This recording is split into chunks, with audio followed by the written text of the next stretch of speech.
골로새서 4장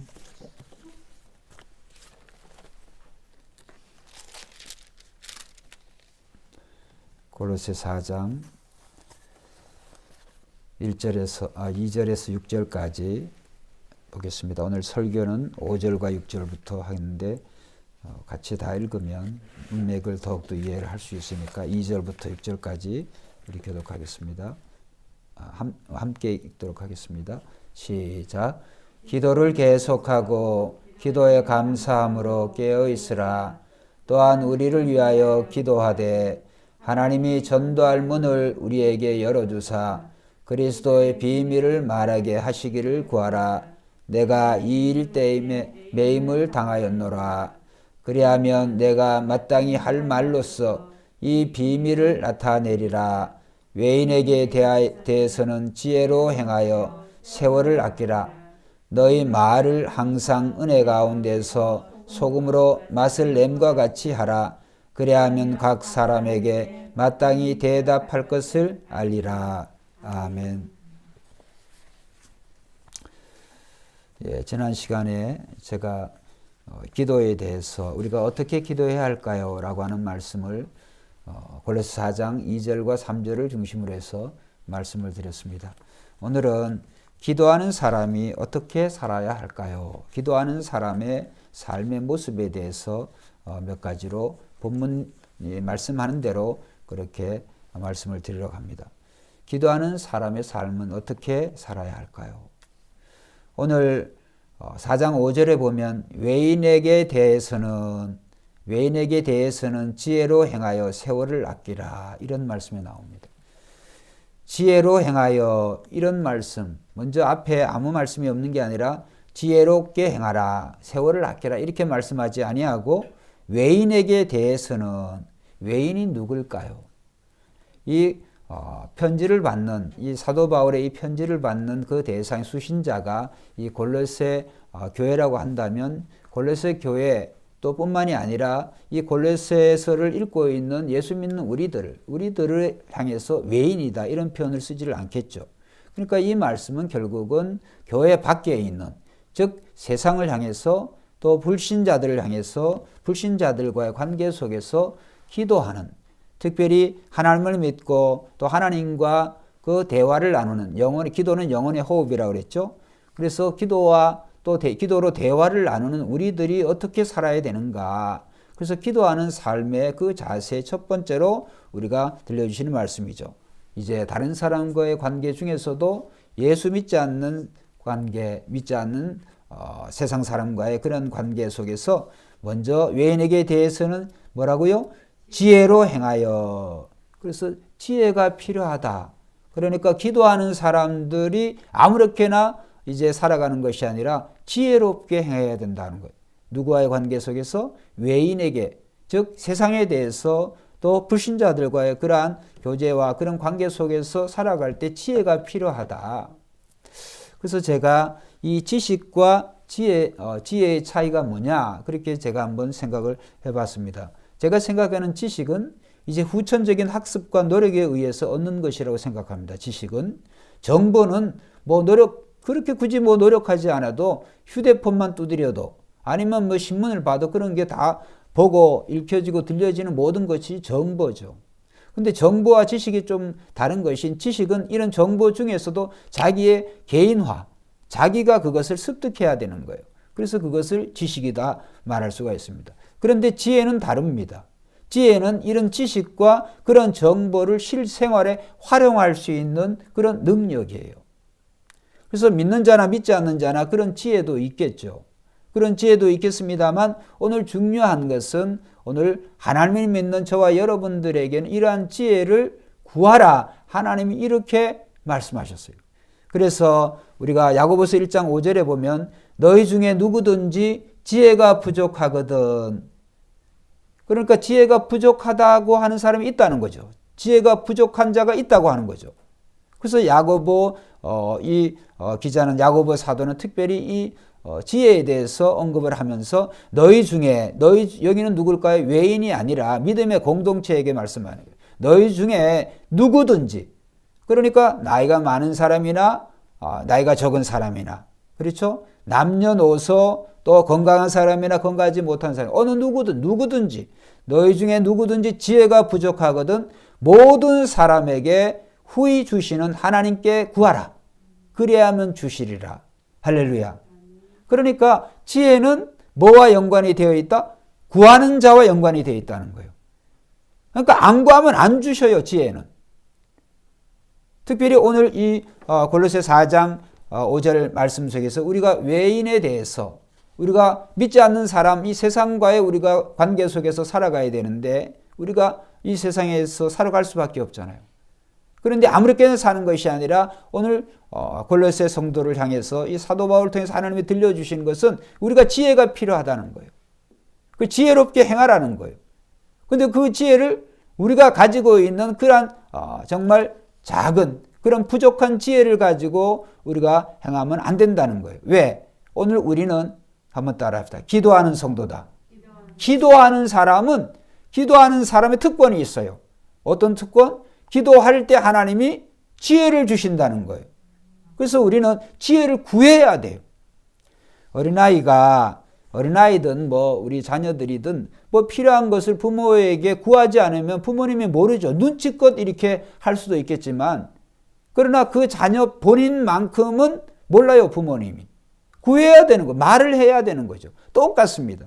그래서 우리가 육적인 우리의 몸도 그렇지만은 영적인 오늘 우리의 이 영혼이 자라나려고 한다 하면, 제가 지난 시간에 뭐라 그랬어요? 아버님의 말씀을 통해서. 말씀은 영혼의 뭐요? 양식이다. 기도는 영혼의 호흡이다. 찬양은 영혼의 고백이다. 전도와 선교는 영혼의 운동이다. 우리 아버님이 이번 설날에 하신 말씀이라고 제가 말씀을 드렸잖아요. 그러면 오늘 우리들이 이 정말 기도하는 성도들이라고 한다면 그 성도의 권세와 이 성도의 특권을 사용해야 되는 거예요. 그래서 기도를 할 때 하나님 이것을 주세요, 저것을 주세요. 하나님 또 이런 여러 가지를 많이 구할 수 있지만은 우리가 지혜를 구할 때 하나님이 기뻐하실 줄로 믿습니다. 그걸 어떻게 알 수 있느냐? 딱 답이 나오죠. 성경에 아주 중요한 지혜의 왕 솔로몬이 있죠. 그래서 오늘 이 솔로몬이라고 하는 사람에 대해서 그가 몇 살의 왕이 되어 있냐. 그래서 집사람하고 이제 여러 가지도 이런저런 찾기도 찾아본다. 특별한 것은 없지만 어쨌든 중요한 것은 20대와 30대, 이 30대 사이에서 솔로몬이 왕이 되었을 거다. 그런데 어쨌든 그 아버지 다윗을 이어서 솔로몬이 왕이 되어졌을 때 그가 일천번제를 하나님 앞에 드리고 그 다음에 그가 하나님 앞에 기도했어요. 그래서 기도할 때 이 솔로몬이 무슨 기도를 했느냐 하면 그가 다른 것 구하지 아니하고 이제 솔로몬이 이렇게 구했습니다. 종은 작은 어린아이입니다. 지혜로운 마음을 종에게 주사 주의 백성을 재판하여 선악을 분별하게 하옵소서. 지혜를 달라는 거예요. 그러니까 하나님의 공동체, 하나님의 이 백성들을 다스리려고 한다고 한다면 나의 지혜와 나의 지식으로 되어지는 거예요. 하나님의 백성이니까 하나님의 지혜가 필요하다는 거예요. 그렇기 때문에 솔로몬은 지혜를 구했어요. 그래서 하나님께서는 열왕기상 3장 11절에 13절에 보면 내가 부도 구하지 않고 잘 사는 것도 구하지 않고 수도, 목숨이 오래 사는 것도 장수도 구하지 아니하고 지혜를 구하였은지 딱 나옵니다. 네가 지혜를 구하였은즉 지혜와 총명을 너에게 주리라. 전에도 후에도 너와 같은 자가 없을 것이며 내가 구하지 않은 영광도 주노라. 할렐루야. 그러니까 성도에게 있어서 우리가 성도 중에서도 전도하는 사람은 첫째로 우리는 뭘 구해야 돼요? 지혜를 구해야 돼요. 지혜를. 왜 지혜를 구할까요? 세상에 살아가는 동안에 하나님의 백성, 하나님의 자녀는 하나님의 뜻대로 살아가기 위해서는 지혜를 구해야 돼요. 그래서 하나님께서 우리에게 지혜를 주시면 그 지혜를 가지고 우리가 세상에 살아갈 때 우리는 하나님이 기뻐하시는 그런 삶을 살 수 있는 거예요. 그래서 하나님께서 너희 중에 지혜가 부족한 자가 있느냐? 부족한 자가 있다라고 하는 것은 지혜를 구하지 않아가지고 지혜가 부족한 자가 있다고 하는 거예요. 어디에서? 믿음의 공동체 가운데에서. 그래서 오늘날 우리가 교회에서 특별히 하나님 믿는 우리 성도들이 제일 또 기도하는 성도라고 한다면 제일 먼저 구해야 될 게 어떻게 해요? 지혜를 구해야 된대, 지혜를. 그래서 지혜를 구할 때 하나님은 야고보서에 보면 각양 좋은 은사와 선물이 빛들을 지으신 하나님 아버지께로 내려온다고 그랬어요. 그래서 구하는 자에게 하나님께서 이런 지혜뿐만 아니라 각양 좋은 선물들을 주실 줄로 믿습니다. 그래서 우리는 다니엘과 같은 사람도 그렇죠? 다니엘이 그가 얼마나 기도했어요. 다니엘과 다니엘의 세 친구 그들이 기도하니까 하나님께서 그 정말 바벨론을 다스리는 거대한 그 제국 바벨론을 다스리는 그런 지도자들이 되어지게 했잖아요. 그들이 원래 그 지혜가 없는 사람들이에요. 그런데 그들이 기도하니까 기도해서 하나님의 지혜를 구했겠죠. 그러니까 하나님이 지혜를 주시니까 지도자의 그런 지도자의 그것도 이방 나라의 원수의 나라의 지도자들이 되어져 가지고 일할 수 있는 그러한 정말 또 그들이 일함을 통해서 하나님의 영광을 드러내는 그런 삶을 그들이 살았다. 그렇기 때문에 우리가 성도라고 한다면 마땅히 우리는 기도하는 사람들인데 기도하는 사람들의 삶의 자세는 첫째 본문 말씀 속에서 외인에 대해서 우리가 지혜로 행하여 항상 지혜가 필요하다라고 하는 말씀을 우리는 사도 바울을 통해서 우리에게 들려주고 있습니다. 그리고 신명기 34장 9절에 보면 하나님의 사람 이 모세가 죽기 전에 후계자 여호수아에게 안수하였으므로 그에게 지혜의 신이 충만하니 이스라엘 자손이 모세에게 명하신 대로 여호수아의 말에 순종하였더라. 그러니까 모세가 죽기 전에 여호수아에게 안수하니까 뭐가요? 누가? 지혜의 신이 즉 성령이 충만해지는 거예요. 그러니까 성령 충만한 사람은 또 어떤 사람이다? 이 성령 충만한 성령이 지혜의 신이기 때문에 결국은 오늘 우리가 성령 충만한 사람은 결국은 지혜로운 사람이라고 할 수가 있어요. 그래서 우리가 이렇게 지혜를 구할 때 또한 역으로 성령이 충만해진다라고 하는 것을 또 생각해 볼 수가 있습니다. 그렇기 때문에 오늘 우리는 성령이 지혜의 신이시다. 그래서 우리는 구하는 것 중에서도 무엇보다도 기도하는 사람들은 우리는 지혜를 구해야 된다. 그 다음에 오늘 본문에 둘째로 기도하는 사람들 어떻게 살아라고 그럴까요? 살아라고 말씀하고 있어요. 외인에게 대해서는 지혜로 행하여 뭐요? 세월을 아끼라. 세월을 아끼라. 근데 세월을 아끼라 해놓고 세월자 앞에 3번이라고 있어요. 3번. 3번이라고 해놓고 성경 밑에 보면 그 헬라어로 원어로 또 다른 말로 다른 성경에 뭐라고 했냐면 세월을 아끼라라는 말을 한번 따라합시다. 기회를 사라. 그렇게 나와요. 기회를 사라. 세월을 아끼라라고 하는 말은 기회를 사라라고 하는 거예요. 우리가 타이밍이 참 중요하죠. 타이밍이. 뭐를 하든지 타이밍이 참 중요해요. 그래서 이 말씀을 보면 우리가 정말 이 시간은 이 세월은 하나님이 주신 선물이에요. 우리가 살아가고 있는 우리의 생애가 가만히 생각을 해보면 모두가 하나님의 선물인 줄로 믿습니다. 선물이에요, 선물. 선물이라고 한다고 한다면 그 선물을 우리는 잘 관리를 해야 돼요. 여러분 안 그렇습니까? 우리 부모님들은 이제 자녀들이 뭐 요구해서도 선물을 주지만 요구하지 않아도 선물을 줘. 선물을 주는데 그거에 대해서 선물의 가치를 물었고 아무렇게 함부로 해. 그럼 부모의 마음이 어때요? 다음번에 별로 주고 싶지 않죠. 그거에 대해 가치를 모르니까. 여러분, 하나님이 우리에게 인생에 이 범죄한 인생들에게 정말 우리가 세상에 그래도 100년 또 뭐 100년 이상도 살아가지만 어쨌든 100여 년 살아갈 수 있는 그런 시간들을 우리에게 선물로 주셨어요. 그런데 그것을 오늘 우리가 나의 것이라고 생각하고 교만하게 아무렇게나 살아가는 많은 사람들이 있어요. 그런데 기도하는 성도, 하나님 믿는 성도 그렇게 하지 말라는 거예요. 오늘 뭐라 그래요? 지혜를 행하여 세월을 아끼라는 거예요. 아끼라는 거예요. 분을 모으면 시가 되는 거죠. 1분 1초를 모으면 시간이 되고 시간을 모으면 하루가 되는 거고 하루를 모으면 세월이 되는 거예요.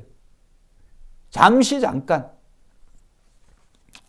어제 우리 부모님 댁에 제가 다녀오면서 뭐 얘기하다가 제가 60이라고 올해 환갑이라는 우리 어머니가 깜짝 놀라서 야 벌써 그렇게 됐냐. 그래요. 뭐 정말 10년이 지난 10년이 뭐 금세 가는 것 같아요. 그래서 오늘 우리는 세월을 아끼는 자가 결국 기도하는 자는 세월을 아끼는 사람이다. 왜? 이 본문에 그렇게 하니까. 외인에 대해서 우리는 특별히 세월을 아낄 줄 아는 그런 사람이 되어야 된다는 거죠. 돈도 아껴서 좋은 일에 써야 되는 것처럼 시간도 아껴서 우리는 좋은 일에 써야 돼요. 가장 좋은 일은 뭘까요? 그것은 주님을 위해 일하는 것인 줄로 믿습니다. 가장 좋은 일은 오늘 우리가 주를 위해서 사용된 그런 시간, 그런 세월은 정말 우리가 하나님이 기뻐하시지 않겠어요? 그래서 오늘 찬송에도 보면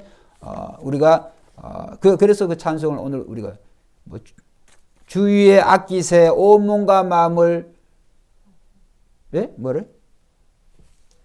아유 이제 뭐 생각도 안 납니다. 온 몸과 마음을 바치고 주 위에 일하세 이런 찬송을 그래서 부른 거예요. 그래서 우리는 돈은 은행에 저축하면 되지만은 시간은 저축할 수 있는 은행이 없어요. 저축은 그 시간을 잡을 수 있는 그런 장수가 없어요. 시간은. 그래서 우리는 한번 따라합시다. 그때 보람된 일을 주를 위해 합시다. 예, 그때. 예? 그때. 그렇죠? 그때는 언제? 순간순간. 그때. 그래서 오늘 본문의 말씀에 세월을 아끼라라고 하는 말, 시간을 살아. 그래서 우리는 허송세월을 하지 말고 지금 시간 있고 건강하고 또 가진 것이 있다고 한다면 주를 위해 일하는 저와 여러분들이 되시기를 주의 이름으로 축원드립니다. 주를 위해 일한다고 하는 것은 교회를 위해서도 일하는 것도 되어지지만 중요한 것은 지난 몇 번에 제가 중요한 말씀을 드렸어요. 우리가 예수 믿는 사람들은 교회를 위해서 이 교회 안에서 교회 공동체에서 굉장히 열과성을 잘해요. 물질도 시간도 은사도 잘하는데 그러나 교회 문밖만 나서면 얼굴이 달라져요? 그게 아니에요. 신앙을 훈련받는 곳, 교육받는 것은 교회지만 그 신앙을 실천하는 것은 가정과 직장과 일터와 세상인 줄로 믿습니다. 성도가 배운 말씀을 실천하는 것은 교회가 아니에요. 여긴 당연한 거. 여기는 그런 신앙과 말씀을 교육받는 곳이에요. 훈련받는 곳이에요. 그래서 지난번에 논산훈련소 얘기해 줬잖아요. 저도 논산훈련소 출신입니다만 자대에 배치받기 전에 훈련소 생활을 해요. 근데 훈련소에서 다 가르쳐 주는 게 아니에요. 짧은 그 시간 동안에 군대가 무엇인지, 공동체 생활을 왜 해야 되는지, 어떻게 해야 되는지 그러한 것들을 간단하게나마 총도 한번 잡아보고 맛배기로. 그 다음에 실제적인 삶은 어디에? 자대에서 하는 거예요. 자대에서. 그렇기 때문에 오늘 우리가 교회 안의 신앙과 교회 밖의 신앙은 우리가 똑같아야 돼요. 똑같고 그 다음 오히려 교회 공동체에서 부족한 그런 면들을 우리가 세상에 살 때 가정이든 일터와 직장이든 거기에 더 하나님께 지혜를 구해서 주의 자녀답게 바로 살아가야 될 줄로 믿습니다. 그래서 우리는 세월을 아낄 줄 알아야 돼요. 어떤 사람이 기도하는 사람이라고 한다면 그래서 기도하는 사람은 첫째 지혜를 얻어야 돼요. 그리고 지혜를 구하고 그 다음에 둘째로 세월을 아끼는 그런 사람. 그 다음에 세 번째로 6절 말씀에 보면 6절 말씀에 너희 말을 항상 은혜 가운데서 소금으로 맛을 냄과 같이 하라. 그리하면 각 사람에게 마땅히 대답할 것을 알리라. 자, 여기 보면 너희 말을 은혜 가운데서 이 말 앞에 항상이라고 하는 단어가 있어요. 그러니까 우리의 말은 항상, 우리 말은 그렇죠. 항상 쏟아져 나오잖아요. 너희 말을 항상 은혜 가운데서. 근데 은혜라고 하는 말의 앞에 숫자가 4번이 있어요. 은혜 가운데에서 이 말을 다른 번역본은 뭐라고 번역했냐면 4번 해놓고 관주를 딱 보면 뭐요? 또는 감사하는 가운데에서. 그러니까 문맥이 통하잖아요. 지금 기도에 대해서 말씀하잖아요. 기도에 대한 말씀이면서 지난 시간에 기도는 우리는 기도에 감사함으로 깨어 있으라고 그러잖아요. 그런 말씀을 드렸잖아요. 그러니까 감사하지 못하는 기도는 자는 기도라고 그랬어요. 제가. 그래서 감사하는 기도는 깨어있는 기도라고 그랬습니다. 그래서 오늘 말씀에도 보면 너희 말을 항상 은혜 가운데서, 근데 은혜 가운데서라고 하는 말은 또 다른 말로 감사하는 가운데에서. 그래서 하나님의 은혜는 감사로 바뀌어질 수가 있어요. 감사로. 감사하는 성도는 은혜 받은 성도인 줄로 믿습니다. 은혜 받은 성도는 감사하는 성도인 줄로 믿습니다. 은혜 받은 성도가 감사하지 못해. 문제가 있는 거죠, 그거는.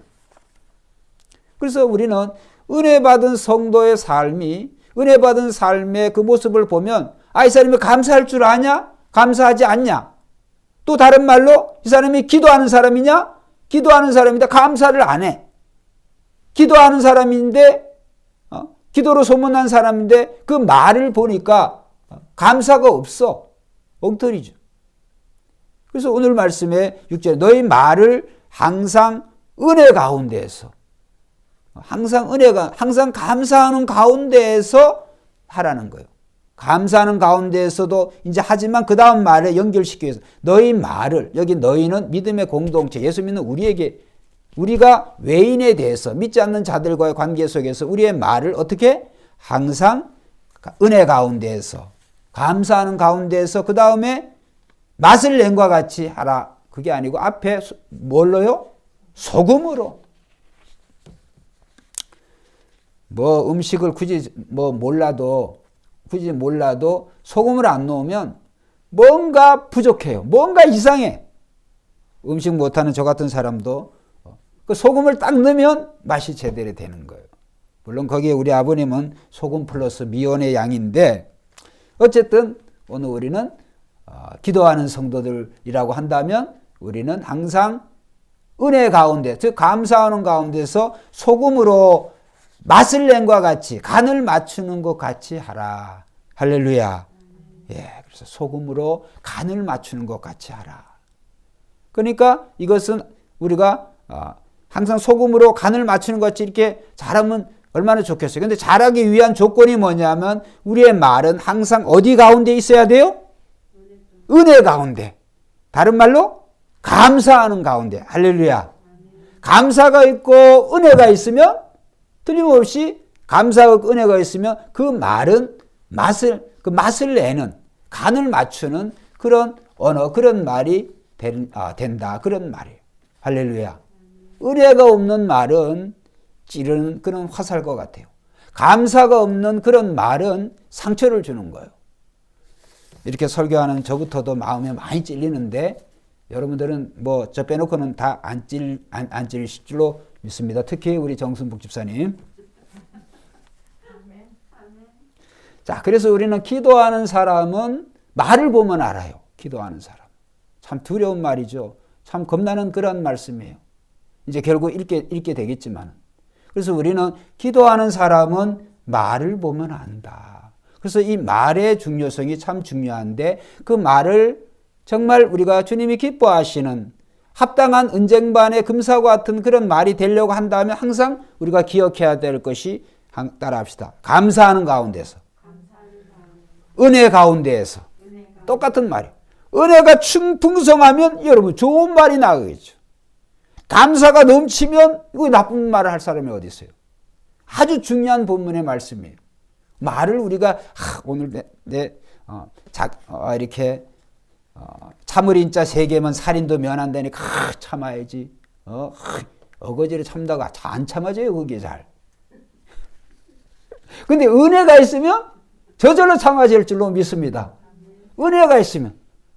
근데 감사하는 일이 있어. 감사하는 내 마음에 감사가 막 쏟아지나. 근데 이렇게 욕할 수 있어요? 안 나옵니다. 감사하는 말이 있는데 그거 어떻게 짜증낼 수가 있어요? 감사하는 사람의 그 말은요, 감사하는 것은 그 감사 바이러스가 전달됐지 거기에 코로나나 이런 게 안 나가요. 그러니까 감사하지 못하는 사람의 말은 문제가 있어.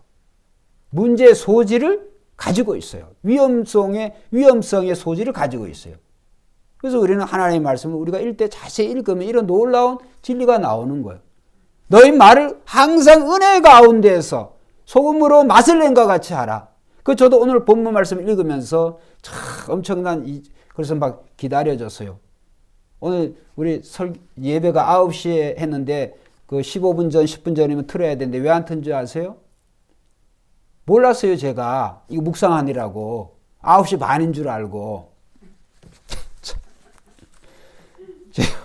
목사도 엉터리 돼가고, 저 영상으로 예배 드리는 여러분들도 참 저보다는 더 나아야 될 텐데, 빨리 이제 기도를 해야 되겠습니다. 속히 모일 수 있는 그런 시간이 되도록.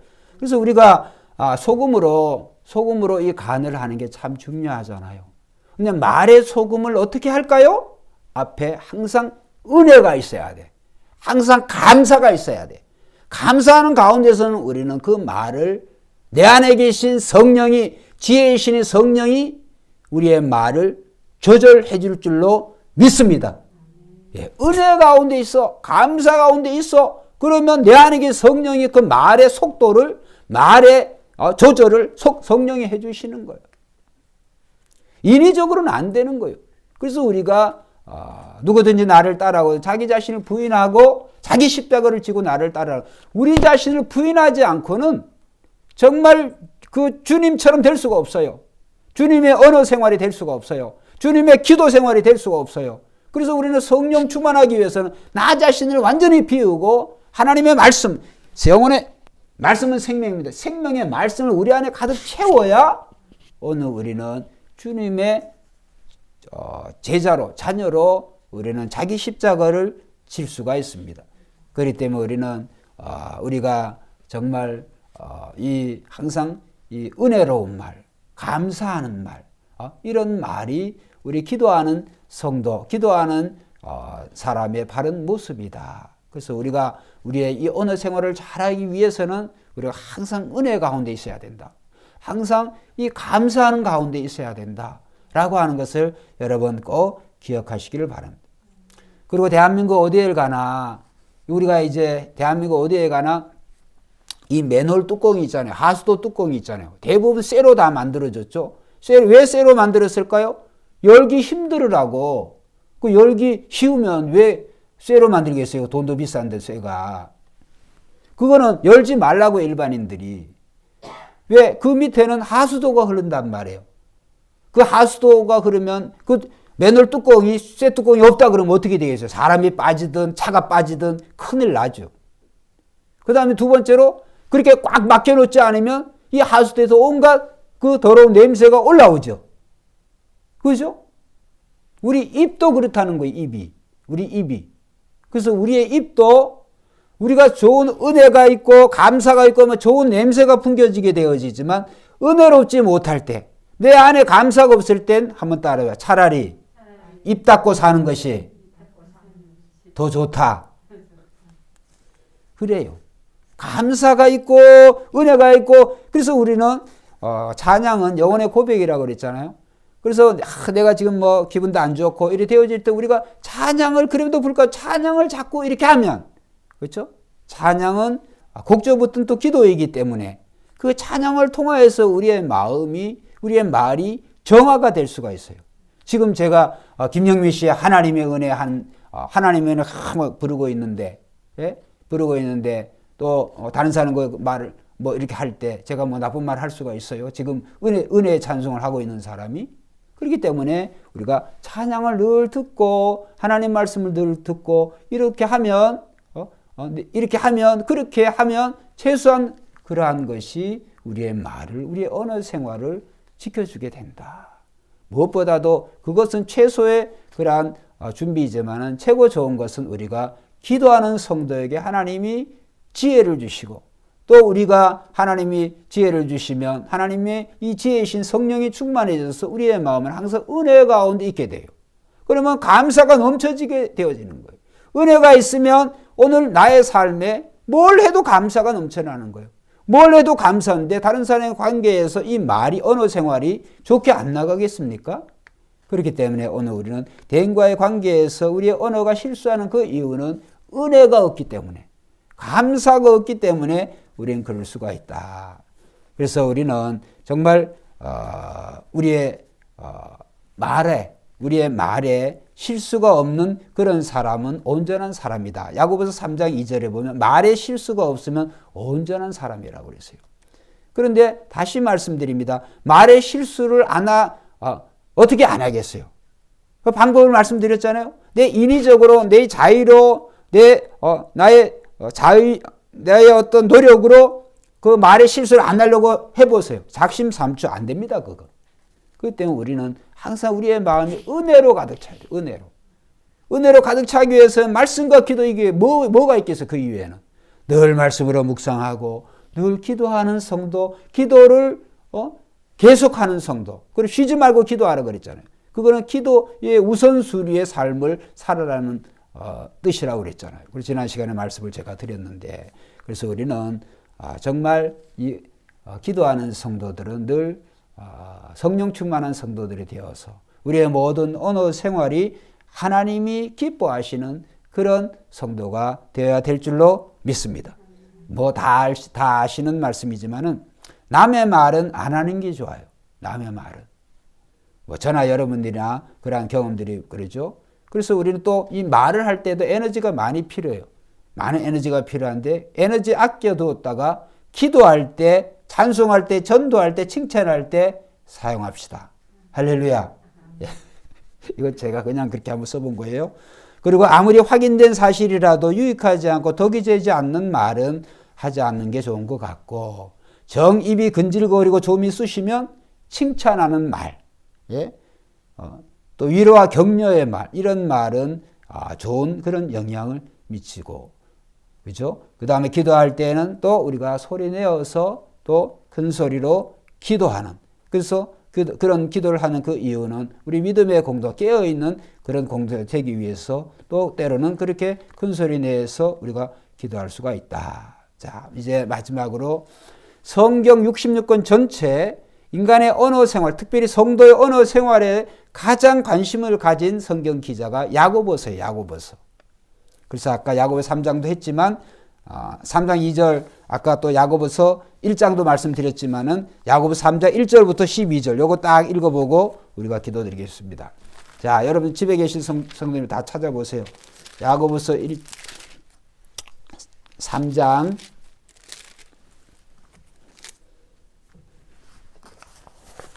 1절부터 12절. 저는 설교 준비하면서 하나님의 말씀은 진짜 생명의 말씀입니다. 어디에서 이런 근거와 옥저와 같은 이런 말씀이 있나, 이런 생각이 새삼 들죠. 자, 야고보서 3장 1절부터 12절 제가 있습니다. 우리 같이 한번 읽어봅시다. 시작. 내 형제들아, 너희는 선생된 우리가 더 큰 심판을 받을 줄 알고 선생이 많이 되지 말라. 우리가 다 실수가 많으니 만일 말에 실수가 없는 자라면 곧 온전한 사람이라 능히 온 몸도 굴레 씌우리라. 우리가 말들의 입에 재갈 물리는 것은 우리에게 순종하려고 그 온 몸을 제어하는 것이라. 또 배를 보라. 그렇게 크고 광풍에 밀려가는 것들을 지극히 작은 키로서 사공의 뜻대로 운행하나니, 이와 같이 혀도 작은 지체로 돼 큰 것을 자랑하도다. 보라, 얼마나 작은 불이 얼마나 많은 나무를 태우는가. 혀는 곧 불이요 불의의 세계라. 혀는 우리 지체 중에서 온 몸을 더럽히고 삶의 수레바퀴를 불사르나니 그 사르는 것이 지옥불에서 나느니라. 여러 종류의 짐승과 새와 벌레와 바다의 생물은 다 사람이 길들일 수 있고 길들여 왔거니와 혀는 능히 길들일 사람이 없으니 쉬지 아니하는 악이요 죽이는 독이 가득한 것이라. 이것으로 우리가 주 아버지를 찬송하고 또 이것으로 하나님의 형상대로 지음을 받은 사람을 저주하나니, 한 입에서 찬송과 저주가 나오는도다. 내 형제들아 이것이 마땅하지 아니하니라. 샘이 한 구멍으로 어찌 단물과 쓴물을 내겠느냐. 내 형제들아 어찌 무화과 나무가 감람 열매를 포도나무가 무화과를 맺겠느냐. 이와 같이 짠물이 단물을 내지 못하느니라. 아멘. 13절 말씀. 너희 중에 지혜와 총명이 있는 자가 누구냐. 그는 선행으로 말미암아 지혜 온유함으로 그 행함을 보일지니라. 지혜와 총명을 누가 있어요? 기도하는 자에게 하나님이 지혜와 총명을 주실 줄 믿습니다. 기도하는 자는 말에 실수가 없어요. 왜? 성령 충만하니까. 은혜가 넘치니까, 감사가